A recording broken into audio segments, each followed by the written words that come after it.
Good morning, students. Today we are going to start next chapter, that is chapter 12, and its name is friction. So, students, some of the portion of friction we have already studied in previous chapter, that is force and pressure. That was chapter 11. There was some topic related to friction we have already discussed. But in this chapter, we are going to study about friction in detail. Okay, so let's see with the basic introductions of this chapter.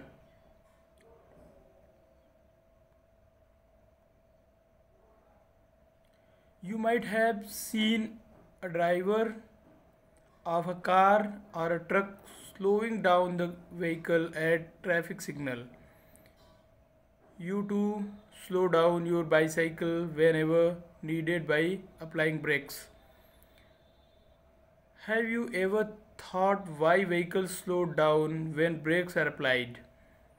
तो ये question है, जैसे ही किसी vehicle पे break apply होता है तो वो क्यों स्लो डाउन हो जाता है। और आप सभी को इसका आंसर पता है पहले से ही, जिनको नहीं पता है अभी हम एक्सप्लेन करेंगे। बट पिछली क्लास में भी पिछले चैप्टर में भी इस टाइप के क्वेश्चंस को हमने डिस्कस किया है, तो हमें लगता है कि मैक्सिमम जो हमारे स्टूडेंट हैं उन सभी को इस क्वेश्चन का आंसर पता होगा। यहाँ पे देखते हैं, not only vehicles, any object moving over the surface of another object slowed down. ऐसा नहीं कि सिर्फ ब्रेक अप्लाई करने से ही ऑब्जेक्ट की जो वेलोसिटी है वो कम होती है, मतलब स्लो डाउन होता है, बल्कि कई बार ऑब्जेक्ट, जब भी कोई ऑब्जेक्ट दूसरे ऑब्जेक्ट के टच में मूव करता है या उसके सरफेस पे ऐसे ऐसे मूव करता है, तो आप देखेंगे कि उसकी वेलोसिटी डिक्रीज होती है।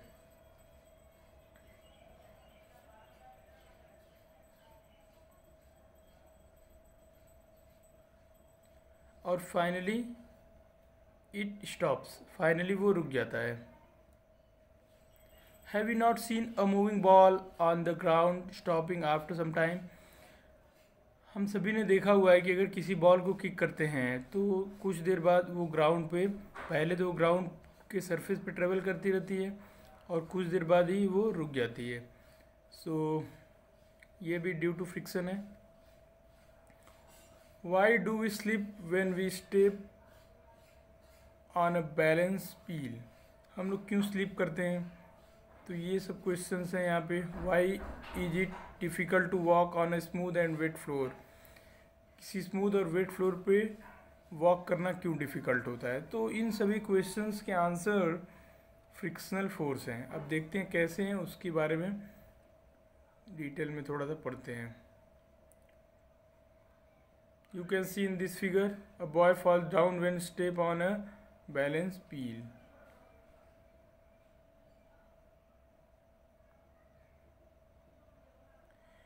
You will find the answer to such a question in this chapter. So in this chapter we will get answer of these questions which we have already seen in above.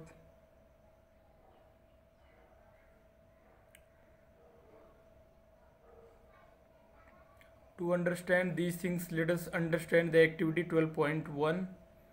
Okay, you can see here, gently push a book on a table. You observe that it stopped after moving for some distance.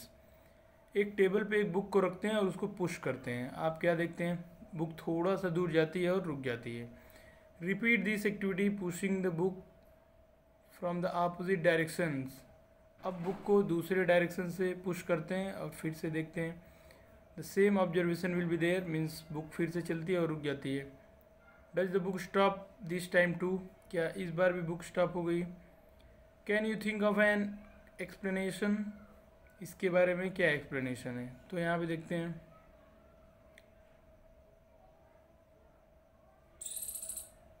Can we say that a force must be acting on the book opposing its motion, this force is called the force of friction. तो यहाँ पे देख सकते हैं, the force which always try to oppose the motion, or you can say it is opposite to the motion, it is a natural force. जैसे ही motion start होता है force अपने आप लगने लग जाता है। कोई भी एक्सटर्नल ऑब्जेक्ट इस फोर्स को नहीं लगाता, ये अपने से लग जाता है, हमें इसको लगाने की ज़रूरत नहीं होती है। सो ये एक नेचुरल फोर्स है और ये ऑलवेज जो भी डायरेक्शन ऑफ मोशन है उसके अपोजिट डायरेक्शन में लग जाता है। इसी फोर्स को हम लोग फ्रिक्शन बोलते हैं। This is example of a contact force. ये कॉन्टैक्ट फोर्स का एग्जाम्पल है, इसको ध्यान रखेंगे। जब भी दो ऑब्जेक्ट एक दूसरे के टच में, या आप बोल सकते हैं कि दोनों का सरफेस टच कर रहा हो और दोनों मोशन, कोई एक ऑब्जेक्ट किसी दूसरे ऑब्जेक्ट के ऊपर मोशन कर रहा हो, तो उस केस में जो ऑब्जेक्ट मोशन कर रहा है उसको उसके मोशन के अपोजिट डायरेक्शन में एक फोर्स लग जाता है, जिस फोर्स को हम लोग फोर्स ऑफ फ्रिक्शन बोलते हैं। ठीक है, ये फोर्स ऑलवेज मोशन को अपोज करता है। जैसा कि इस एक्टिविटी में देखा था, एक बुक है, इसको अगर आप पुश करते हैं तो वो थोड़ा सा दूर जाके रुक जाती है, अगर आप दूसरी डायरेक्शन से पुश करें तो फिर से ये थोड़ा सा दूर जाके रुक जाती है। तो ये ड्यू टू फ्रिक्शन होता है। यहाँ देख सकते हैं आप, friction opposes relative motion between the surfaces of the book and table. तो यहाँ पे जो फ्रिक्शन है, friction opposes relative motion between the surfaces of the book and table. जो बुक है और जो टेबल है उनके बीच का जो रिलेटिव मोशन है, फ्रिक्शन उसको अपोज करने की कोशिश करता है।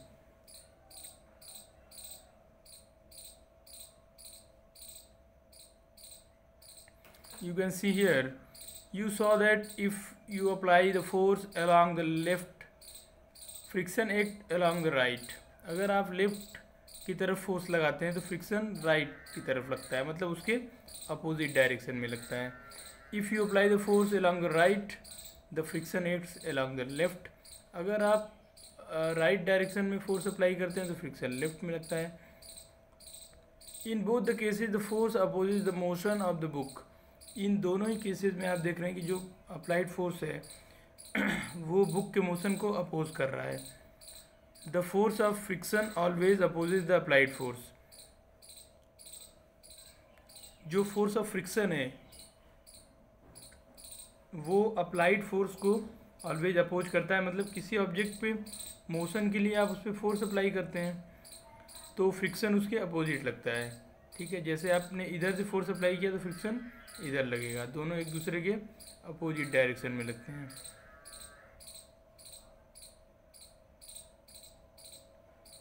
In the above activity the force of friction acts between the surface of book and the surface of table.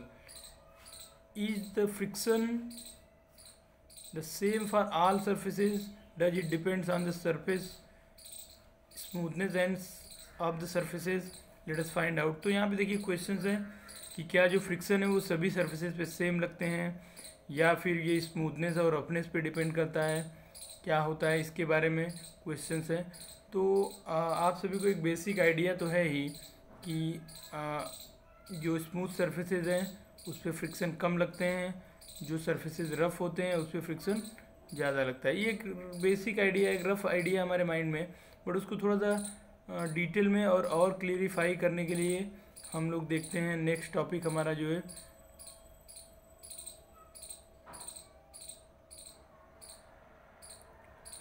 तो अब आप देख सकते हैं हमारा जो नेक्स्ट टॉपिक है ये फैक्टर्स अफेक्टिंग फ्रिक्शन। यहाँ पे ये है फैक्टर्स अफेक्टिंग फ्रिक्शन। तो यहाँ पे देख सकते हैं एक्टिविटी 12.2 है इससे रिलेटेड। यहाँ देखिए, tie string around a brick, pull the brick by spring balance. ठीक है, तो एक ब्रिक है, ब्रिक आप जानते हैं ईंट जो होती है, उसको एक स्ट्रिंग से टाई कर देते हैं। ठीक है, और उसको स्प्रिंग बैलेंस की हेल्प से, यहाँ पे देख सकते हैं, pull the brick by spring balance, spring balance की हेल्प से उसको पुल करते हैं। और यहाँ पे देखते हैं you need to apply some force, आपको उसको पुल करने के लिए फोर्स अप्लाई करना पड़ेगा। Now note down the reading on the spring balance when brick is just being to move. जैसे ब्रिक मूव करना स्टार्ट करता है, आप स्प्रिंग बैलेंस में उसकी रीडिंग नोट कर लीजिए। It gives you a measure of the force of friction between the surface and the brick of the floor.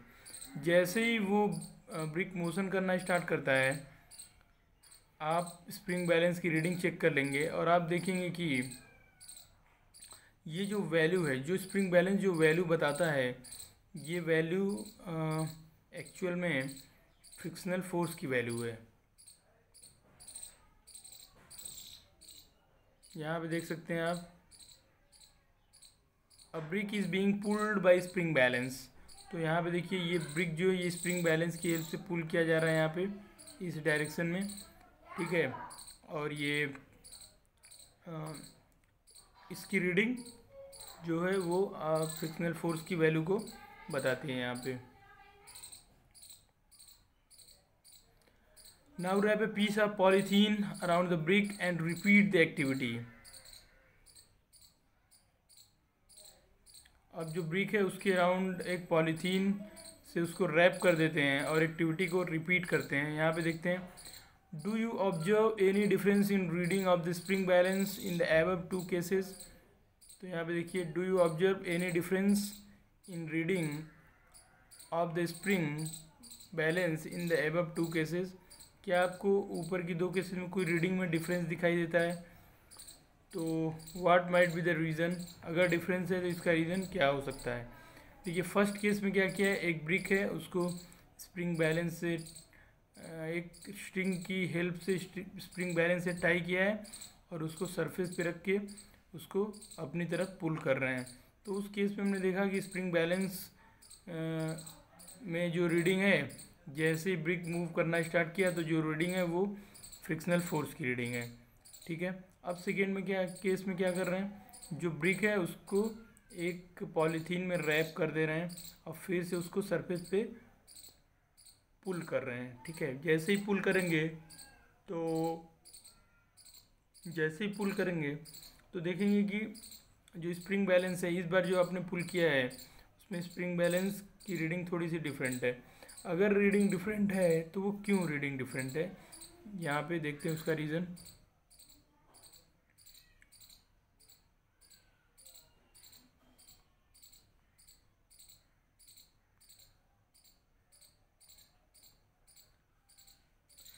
For this difference, repeat this activity by wrapping a piece of jute bag around the brick.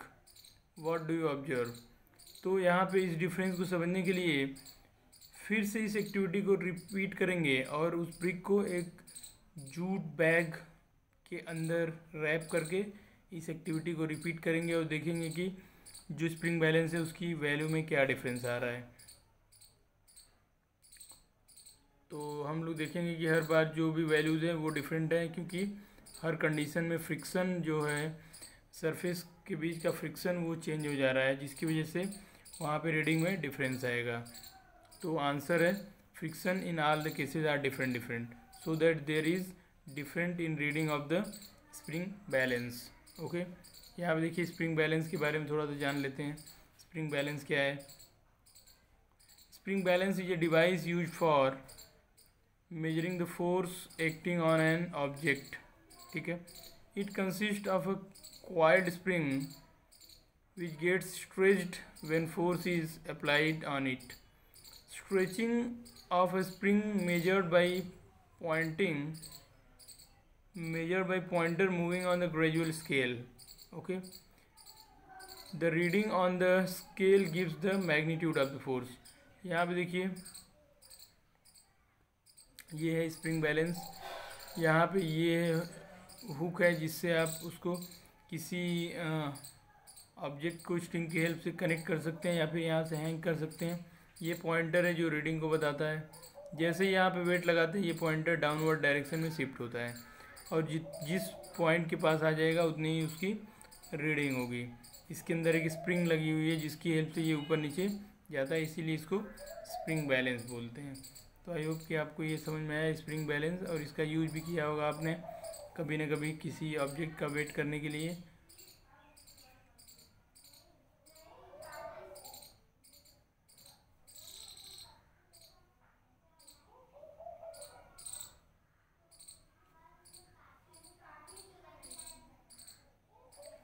Okay, so now we are ready to understand the activity 12.3 related to the friction. You can see here, make an inclined plane on a smooth floor. अब inclined plane क्या होता है, जैसे देखिए ये कोई surface है, तो इस सरफेस को ऐसे कर देते हैं जिस पे आप यहाँ से स्लिप करते हैं, तो ऐसे प्लेन को inclined plane बोलते हैं। तो यहाँ देखिए, make an inclined plane on a smooth surface floor or on table. You may use a wooden board supported by bricks or book. ठीक है, put a mark when pen at any point A on the inclined plane. Now let a pencil shell move down from this point. ठीक है, तो यहाँ तक चीज़ें आपको समझ में आ रही हैं। जैसे जैसे बोला जा रहा है वैसे ही करना है आपको। Put a mark with a pen at point A on the inclined plane. Now let a pencil shell move down from this point. How far does it move on the table before coming to rest? Note down the distance. Now spread piece of cloth.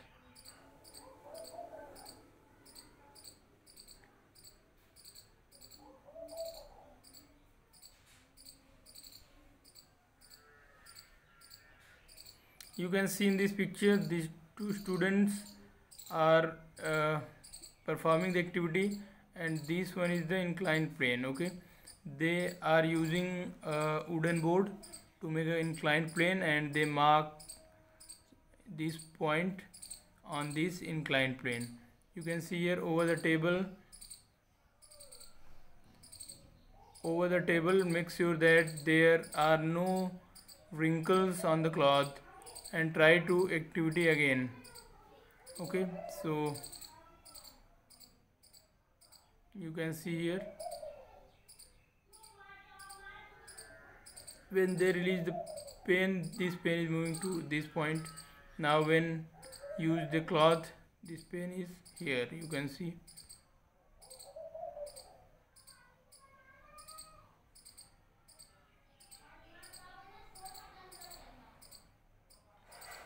You can see here, the pencil shell cover different distances at different surfaces. Now repeat this activity by the spreading a thin layer of sand over the table. Maintain the same slope throughout the activity. तो यहाँ पे देखिए first case में क्या है, एक inclined plane है, उस पर एक मार्क कर दिया गया है, वहीं से एक पेन को रिलीज़ किया गया है, तो वो पेन रोलिंग मोशन करके नीचे टेबल की तरफ, टेबल पे रोल करती है और कुछ डिस्टेंस कवर करती है। सेकेंड कंडीशन में क्या किया गया है कि उस टेबल पे क्लॉथ को रखा गया है और सेम हाइट से पेन को फिर से रिलीज़ किया गया है।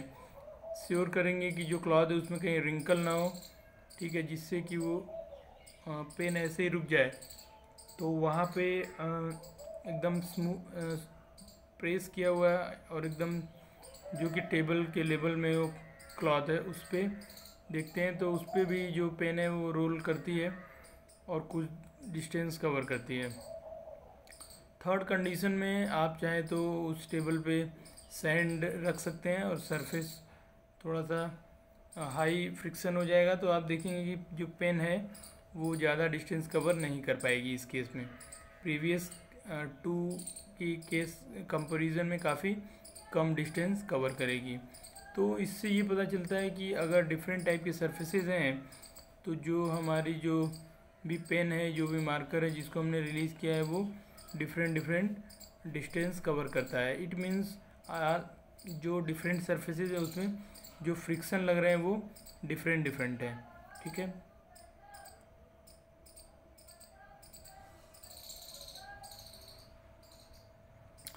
In which case is the distance covered is minimum. अगर आप सैंड का भी यूज़ कर रहे हैं तो ज़रूर मिनिमम होगा, अदरवाइज़ अगर आप सैंड यूज़ नहीं कर रहे हैं तो आप जब कोई क्लॉथ यूज कर रहे हैं उस केस में मिनिमम होगा। तो आप इन आंसर को अपनी एक्टिविटी के अकॉर्डिंग लिख सकते हैं, कौन सी केस आपने कितनी केसेस में एक्टिविटी परफॉर्म किया है उसके अकॉर्डिंग आपके आंसर्स होंगे। Why is the distance covered by pencil cell different every time. अब इसका आंसर सेम वही, क्योंकि डिफरेंट सरफेसेस पे फ्रिक्शन डिफरेंट है। Try to reason why, discuss the result.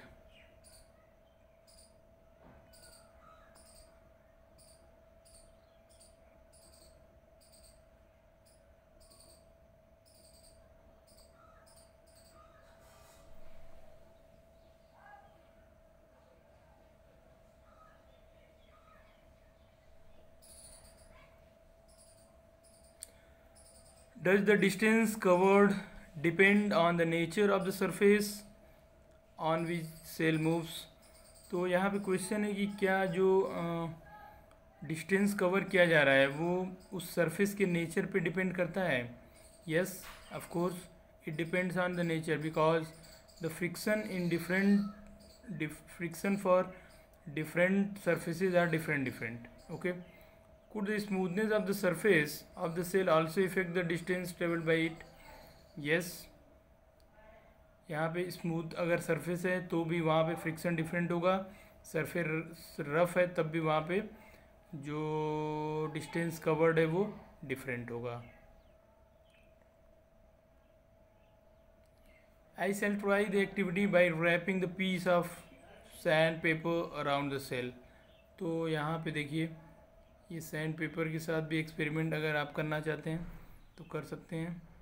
हम लोग आगे चलते हैं यहाँ पे तो देखते हैं friction is caused by the irregularities on the two surfaces in contact.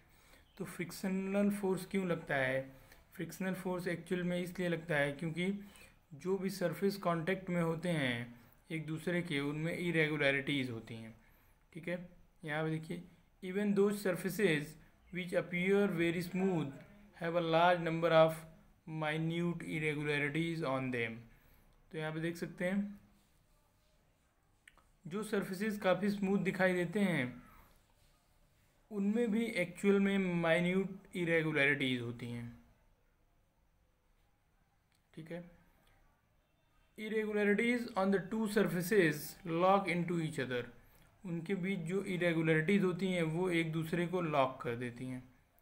ठीक है, when we attempt to move any surface we have to apply a force to overcome interlocking। अब जैसे ही हम लोग किसी ऑब्जेक्ट को मोशन में लाने की कोशिश करते हैं तो हमें फोर्स अप्लाई करके उसकी जो इंटरलॉकिंग होती है उसको ब्रेक करना होता है, उसको ओवरकम करना होता है। ठीक है, ऑन रफ सरफेस। तो यहाँ पे आप देख सकते हैं कि उसको ओवरकम या मिनिमम करना होता है। So the force of friction is greater if rough surface is involved. तो यहाँ पे देख सकते हैं अगर सरफेस रफ है तो वहाँ पे फोर्स ऑफ फ्रिक्शन जो होगा वो ग्रेटर होगा। ठीक है, ये देख सकते हैं यहाँ पे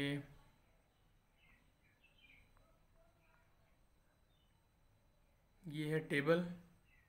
अब ये टेबल और ये जो बुक है ये दोनों जब टच कर रहे हैं तो एक्चुअल में वो इस टाइप का यहाँ पे सरफेसेस होता है। एक्चुअल में अगर आप देखें इस टाइप के एक सरफेस होते हैं, ये माइक्रोस्कोप से देखने पे लगेगा। जो स्मूथ सरफेस है इवन उस सरफेस को अगर हम ध्यान से देखें तो उसमें इस टाइप के इरेगुलरिटीज़ होती हैं। और जो बुक आपने रखा है सपोज उस बुक का पोर्शन इस टाइप का है तो यहाँ पे देखिए ये इंटरलॉक हो रहा है, यहाँ पे ये दोनों इंटरलॉक हो जाते हैं ऐसे। ठीक है, ये इंटरलॉक हो जाते हैं। अब इसको मोशन में लाने के लिए हमें इस पर फोर्स अप्लाई करना होता है। ठीक है,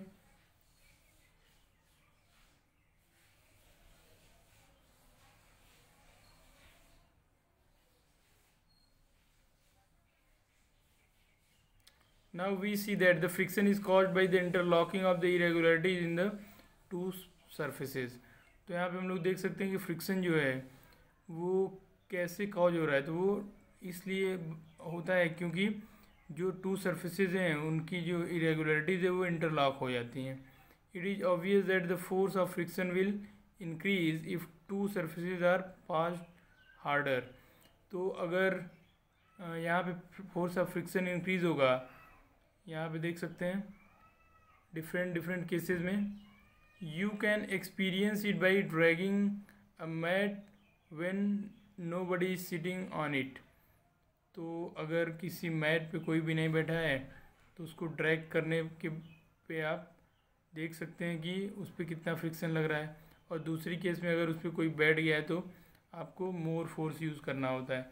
तो आपको पता है कि अगर सिस्टम के ऊपर वेट बढ़े तो भी वहाँ पे फ्रिक्शन इंक्रीज हो जाएगा।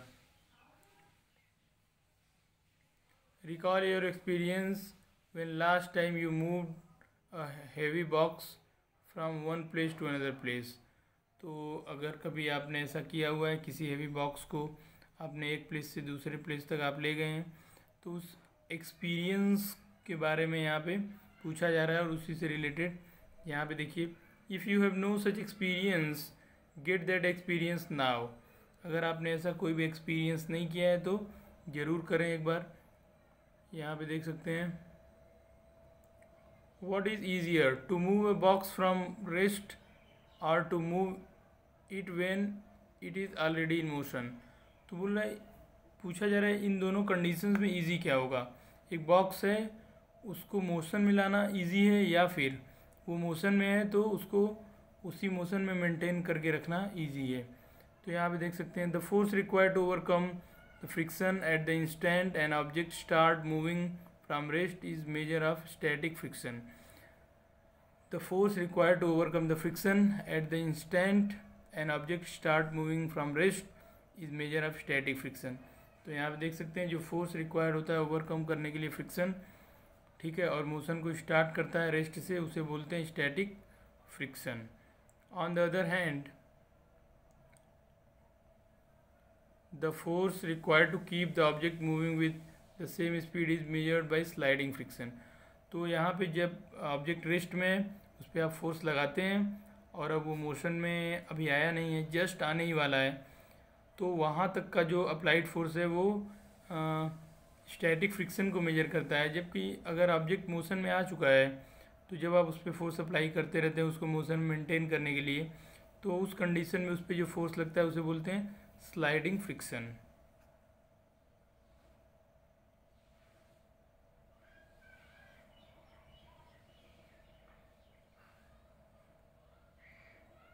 तो यहाँ पे देख सकते हैं, friction and you find somewhat easier to move box already in motion than the get started. तो यहाँ पे देख सकते हैं, इसका आंसर दिया हुआ है, अगर ऑब्जेक्ट रेस्ट में है, रेस्ट से उसको मोशन में ले आना डिफ़िकल्ट है, और अगर वो मोशन में है तो उसको उसी मोशन में मेंटेन रखना काफ़ी इजी है। तो यहाँ पे ये चीज़ें हैं, इन चीज़ों को आपने पर्सनल एक्सपीरियंस भी किया हुआ है, आपको पहले से भी पता हुआ है कि ये चीज़ें क्या हैं। बट अगर आपको फिर भी अगर कोई ऐसा एक्सपीरियंस नहीं है तो ऐसा एक्सपीरियंस ज़रूर करें। कोई भी एक ऑब्जेक्ट होगा आपके पास जो कि बॉक्स टाइप का होगा, थोड़ा हैवी होगा, उसको जब देखेंगे कि जब जैसे ही आप उसको वो रेस्ट में है और उसको मोशन में लाने की कोशिश करते हैं तो आपको मच लार्जर फोर्स यूज़ करना होता है, और जब एक बार वो मोशन में आ गया है तो आपको काफ़ी कम फोर्स यूज़ करना होता है और वो ईज़िली मूव करता है। तो यहाँ पे जो स्टैटिक फ्रिक्शन है, स्टैटिक फ्रिक्शन वो फ्रिक्शन है जो ऑब्जेक्ट के मोशन से पहले होता है। मतलब कि ऑब्जेक्ट जब रेस्ट से मोशन में आता है उसके बीच में जो फ्रिक्शनल फोर्स लगता है उसे हम लोग बोलते हैं स्टैटिक फ्रिक्शन, ठीक है। और जब मोशन में ऑब्जेक्ट आ गया उसके बाद जब उस पर फ्रिक्शन लग रहा है तो उसे बोलते हैं स्लाइडिंग फ्रिक्शन। अब देखते हैं यहाँ पे बहुत ही इंटरेस्टिंग पार्ट है, friction a necessary evil. Friction एक नेसेसरी इविल है। अब देखते हैं इस स्टेटमेंट का मीनिंग क्या है। तो यहाँ पे देखिए, recall now some of your experiences, is it easier to hold cooler earthen pot, आपको पता होगा अर्थन पॉट क्या होता है, और glass tumbler, suppose the outer surface of tumbler is greasy और has a film of cooking oil on it. तो यहाँ पे देख सकते हैं, अगर एक पॉट है उसके बाहरी सरफेस जो है उसके ऊपर क्रेजी जो यहाँ पे है, मतलब कि उसके ऊपर ऑयल अगर लग गया है तो वो स्लीपी टाइप का हो जाता है। तो यहाँ पे देखिए क्वेश्चन है,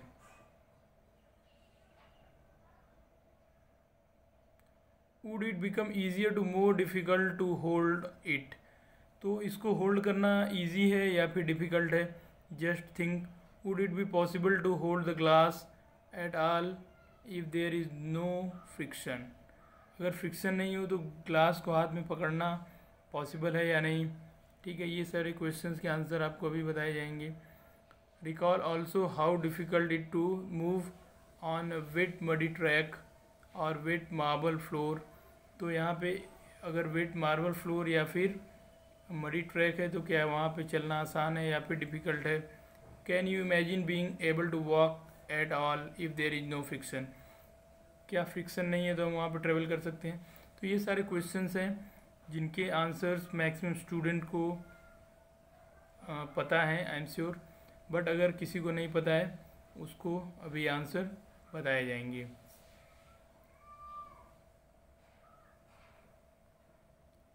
सो स्टूडेंट्स, इन सभी क्वेश्चंस के आंसर हम लोग नेक्स्ट सेशन में डिस्कस करेंगे, ठीक है। अभी इस सेशन का टाइम ओवर हो चुका है। So thank you for joining this session, but we will start from the same question that is given here, and the topic that is friction is a necessary evil. Okay, so thank you for watching.